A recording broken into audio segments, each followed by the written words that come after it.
Oke, Mas Gion sebagai Ketua Papindo Perkumpulan Artis Film Indonesia ya, seperti apa sih ketika melihat apa ini permasalahan antara Sanas dan Randy, JJ dan Lady Naiwan sendiri, ini permasalahan rumah tangga yang akhirnya menjadi konsumsi publik sendiri, gimana?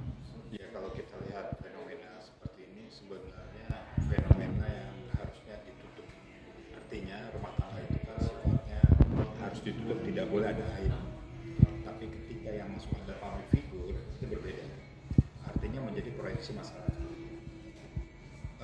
Ada beberapa hal yang kita harus perhatikan bahwa seorang artis ini sebagai seorang trendsetter, contoh masyarakat, baik perilaku, perkataan, dan sikap dan apapun juga. Nah, kalau kita melihat dari kondisi seperti ini kan akhirnya harusnya tidak masuk ke dalam kasus konsumsi publik. Tetapi tahu sendiri, ini public figure yang memang menjadi suatu fenomena. Nah, sehingga kalau melihat dari kacamata saya, seharusnya hal-hal seperti ini tidak perlu lagi terulang ya. Karena maaf saja, bisa saja ini akan menjadi suatu plagiat daripada masyarakat. Bahwa hal-hal yang menyangkut adanya sifat perselingkuhan, sifat adanya kontradiksi di dalam rumah tangga, ini menjadi salah satu parameter di dalam rumah tangga di Indonesia. Karena bagaimanapun artis merupakan suatu simbol, suatu contoh, kadang-kadang menjadi suatu artificial person, boleh dibilang buatan. Jadi kalau orang bilang bahwa apa yang disebut artificial itu jadi ada semacam masyarakat atau penonton sama menganggap bahwa itu idola saya juga pengen seperti dia. Nah, hal ini yang harus kita perhatikan para artis, baik yang senior maupun yang junior maupun kerja seni apapun, ini harus mempunyai menurut saya kata kehidupan. Jangan sampai kita ini menjadi sesuatu contoh yang kurang baik, sehingga kita melihat bahwa di sini masih banyak yang boleh dibilang anak-anak muda yang baru mau menikah atau yang sudah menikah menjadi salah satu bagian bentuk yang menjadi satu kesimpulan dari mereka bahwa pernikahan ini kalau terjadinya perselingkuhan biasa-biasa aja kok, mungkin bisa dimaafin. Artinya ada pertanggungjawaban moral sendiri bagi public figure yang melakukan hal tidak baik itu, Bang? Ya jelas, karena pertanggungjawaban moralnya jelas besar ya. Karena bagaimanapun kita ditonton, lalu dijadikan salah satu konsumsi publik ini kan adalah merupakan suatu perbicaraan, pengamatan, penilaian dan sebagainya. Nah, sebaiknya hal yang sampai menyangkut pribadi itu sebaiknya harusnya bisa ditutup. Nah, ketika ini sudah menjadi ini ya harus diterangkan dengan secara edukasi bahwa hal ini memang tidak baik. Maka kami minta maaf dan kita tidak akan mengulang. Jadi akhirnya jadi masyarakat juga menilai bahwa ada loh penyelesaiannya dengan secara arif, tapi bukan secara yang artinya etika dalam rumah tangga itu, dan etikanya arti pergaulan dalam rumah tangga. Maksudnya tuh di dalam rumah tangga itu kan ada pergaulannya. Kita punya tetangga, kita punya teman, kan ada pergaulannya. Nah, ketika itu pergaulan menjadi salah satu contoh yang kurang baik, ini kan menjadi suatu bentuk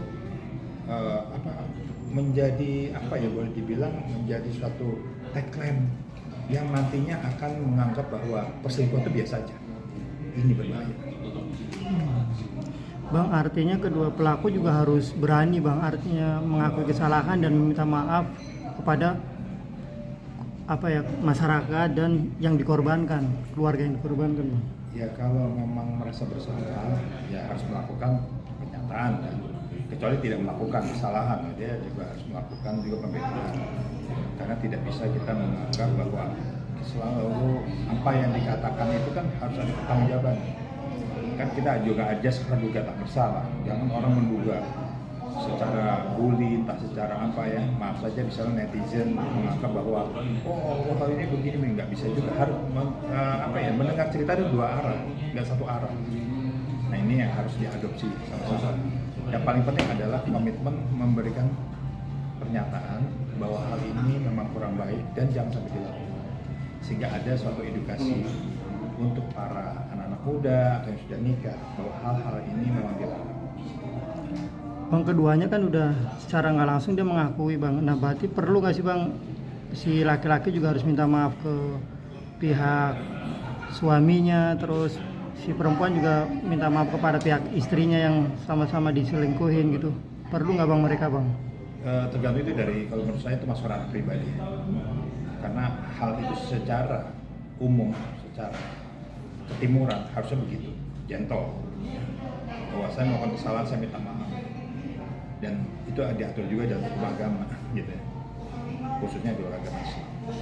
Tetapi kita bicara hal ini, apakah orangnya itu mau minta maaf? Itu tergantung dari pribadi masing-masing. Kita tidak bisa memaksa kan, kamu harus minta maaf. Kalau dia bilang, oh enggak, penting, ya enggak masalah. Ya, tapi biarlah masyarakat yang menilai. Nah terus ini juga akhirnya berujung ke gugatan perceraian. Lady menggugat cerai Randy ke pengadilan karena kasus yang ramai ini. Gimana bang melihatnya bang? Apakah itu dampak yang boleh dibilang buruk dari hasil perselingkuhan tadi? Sebenarnya sih setiap wanita manapun mendengar atau melihat misalnya adanya perselingkuhan, pasti dia akan melakukan sesuatu. Artinya melakukan sesuatunya apa ya? Upaya hukum. Bisa saja upaya hukumnya sifatnya baru ibarat memberikan somasi secara lisan, contohnya gue mau cerai, atau memang sudah bertindak masuk ke dalam ranah pengadilan. Masuk ya. Nah, kalau sudah masuk ranah pengadilan, biasanya ini ada semacam faktor-faktor kejiwaan wanita ya, ingin diakui eksistensinya bahwa kamu butuh saya. Tetapi apabila laki-laki ini masih mencintai istrinya, dia pasti akan kan minta tolong jangan sampai ada perceraian. Tetapi feeling saya menyatakan bahwa ini nanti di pengadilan juga akan berdampak, insya Allah. Abang melihat itu? Iya, karena melihat daripada anak-anak. Terus yang kedua bahwa kondisi-kondisi ini masih artinya si perempuan ini masih cintanya lebih besar daripada nggak cintanya. Jadi kalau komposisi orang, kalau 70% cintanya sama nggak besar, beda. Artinya masih ada harapan bang? Masih ada harapan menurut saya. Tapi selama dia punya komitmen. Oh si laki-lakinya ini? Iya, kalau dia nggak punya komitmen nggak apa-apa. Nggak akan dia